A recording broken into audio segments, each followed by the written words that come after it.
రేపు 2వ తారీఖు శుక్రవారం నాడు తిరుమల ఎక్స్ప్రెస్కి బయలుదేరి తిరుపతి వెళ్తున్నాం.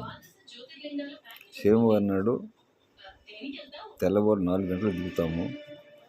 అక్కడి నుంచి 3వ టికెట్కి మన కాంప్లెక్స్ దగ్గర, తిరుపతిలో కాంప్లెక్స్ దగ్గర శ్రీ విష్ణు దాంట్లో 3వ టికెట్ తీసుకొని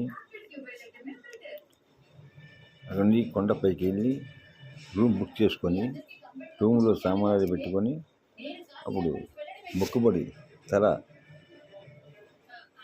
ఇవ్వటానికి వెళ్తాం. మొక్కుబడి అయిపోయిన తర్వాత కాస్త కొత్త కడుపులో పాడేసుకొని తండ్రి దర్శనానికి వెళ్తాం. అది ఫ్రెండ్స్. మళ్ళీ మేము తిరిగి తిరుపతి దర్శనం అంతా అయిపోయి తిరిగి వచ్చిన తర్వాత అప్పుడు వీడియోలు స్టార్ట్ చేస్తాం. తిరుపతిలో తీస్తాము, కానీ వచ్చిన తర్వాత తీస్తాము. ఇంతవరకు జై హింద్.